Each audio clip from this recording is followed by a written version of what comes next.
আসসালামু আলাইকুম everyone, welcome to entertain English. আজ আমরা ক্লাস 10 ইউনিট 11 লেসন 4 এর একটা কবিতা পড়ব। কবিতাটার নাম হচ্ছে টাইমি ওল্ড জিপসি ম্যান এবং কবিতাটা লিখেছেন রাল্ফ হগসন। এই কবিতার মূল বিষয়বস্তু হচ্ছে সময়ের বহমানতা, সময় যে কখনো কারোর জন্য থামে না বা সময় কারো কাছে মাথা নত করে না, সময়কে কোনো কিছু লোভ দেখিয়েও থামানো যায় না।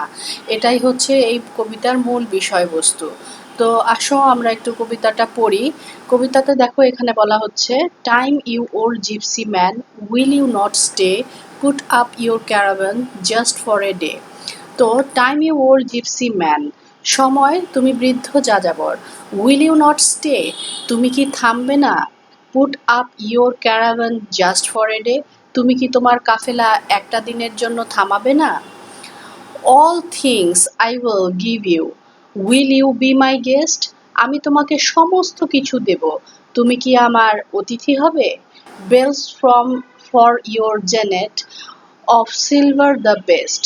বলছে bells for your jennet, jennet হচ্ছে ছোট্ট ঘোড়া, যেই ঘোড়ায় করে টাইম বা সময় যাচ্ছে। এখানে একটা জিনিস বলে রাখা ভালো, সময়কে কিন্তু এখানে পার্সনিফাই করা হচ্ছে, সময়কে এখানে বৃদ্ধ যাযাবর হিসেবে দেখানো হচ্ছে। বলছে সময় নামক এই বৃদ্ধ যাযাবরটা যেই জেনেট বা যেই ছোট্ট ঘোড়াটার উপর চড়ে ট্রাভেল করছে, এক জায়গা থেকে আরেক জায়গায় যাচ্ছে, সেই ঘোড়াটার জন্য যে একটা বেল তৈরি করে দেবে, ঘোড়ার ঘন্টা তৈরি করে দেবে, যাতে ঘোড়ার গলায় পরানোর জন্য সিলভার দ্য বেস্ট, সব থেকে ভালো রকমের রূপার ঘন্টা এই ঘোড়ার জন্য তৈরি করে দেবে। আচ্ছা, goldsmith shall beat you a ring golden beat you a great golden ring. তো এখানে বলা হচ্ছে goldsmith shall beat you a great golden ring. Goldsmith হচ্ছে স্বর্ণকার, স্বর্ণকার তোমার জন্য একটা বড় রকমের সোনার আংটি তৈরি করে দেবে। এরপরে দেখো মানে সময়কে বিভিন্নভাবে কবি প্রলোভন দেখাচ্ছেন, যাতে সময় একদিনের জন্য হলেও, একটু সময়ের জন্য হলেও থেমে যায়। তারপরে দেখো এখানে বলা হচ্ছে পিকক্স শ্যাল বো টু ইউ, ময়ূর তোমার দিকে মাথা নত করবে, লিটল বয়েজ সিং, ছোট ছোট ছেলেরা গান গাইবে, oh and sweet girls will festoon you with may, এবং মিষ্টি মেয়েরা ফেস্টুন ইউ, মানে ফেস্টুন বলতে এখানে ডেকোরেট করা বোঝানো হচ্ছে, তোমাকে সাজাবে উইথ মে, মে মাসের ফুল দিয়ে ছোট ছোট মেয়েরা, মিষ্টি মেয়েরা তোমাকে সাজাবে। Time you old gypsy why hasten away, সময় বৃদ্ধ যাযাবর, তুমি কেন চলে যাচ্ছ তড়িঘড়ি করে, হ্যাসেন অ্যাওয়ে মানে তড়িঘড়ি করে চলে যাওয়া। তো আবার কবি এখানে বলছে তোমাকে এত কিছু দেব, পিকক মানে ময়ূর তোমার কাছে মাথা নত করবে, ছোট ছোট বাচ্চারা তোমাকে দেখে তোমার জন্য গান গাইবে, মিষ্টি মেয়েরা তোমাকে মে মাসের ফুল দিয়ে সাজাবে, যে বৃদ্ধ যাযাবর তুমি কেন চলে যাচ্ছ। তো সময়কে বারবার বলা হচ্ছে যে তোমাকে এত কিছু দেব, তারপরেও তুমি কেন চলে যাচ্ছ, তার মানে সময় কখনো এক জায়গায় স্থায়ী হয় না। এরপরে দেখো last week in Babylon, last night in Rome, morning and in the church under Paul's dome, under Paul's dial, you tighten your rein, only a moment and off once again, off to some city now blind in the womb, off to another era that's in the tomb.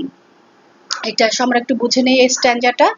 Last week in Babylon, last night in Rome, বলছে গত সপ্তাহে তুমি ব্যাবিলনে ছিলে আর গত রাতে রোমে।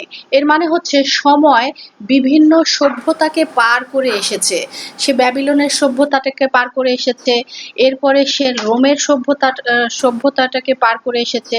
Morning and in the church under Paul's dome, under Paul's dial, বলছে সকালবেলা আবার তুমি লন্ডনে পলের চার্চের নিচে চলে আসছো, পলের ক্যাথেড্রাল চার্চের নিচে চলে আসছো।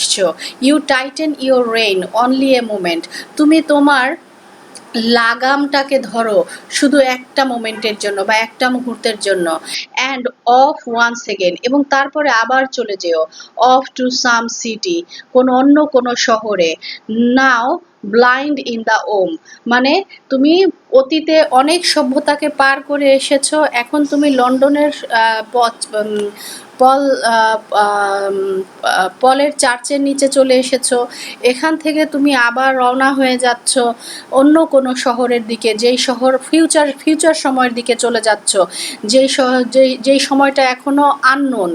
নাও ব্লাইন্ড ইন দ্য ওম, এই কথাটার অর্থ হচ্ছে গিয়ে এখনো যে সময়টা মাতৃগর্ভে রয়েছে, বা যেই সিটিটা, যেই শহরটা এখনো জন্মায়নি, সেই শহরের দিকে তুমি ধাবিত হচ্ছ। তার মানে তুমি নতুন কোনো ইতিহাস লেখার জন্য সামনের দিকে এগিয়ে যাচ্ছ।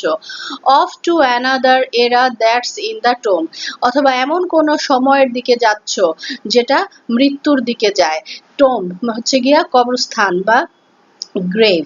আচ্ছা, তারপর দেখো, time you old gypsy man, will you not stay, সময় তুমি বৃদ্ধ যাযাবর, তুমি কি একটু থামবে না?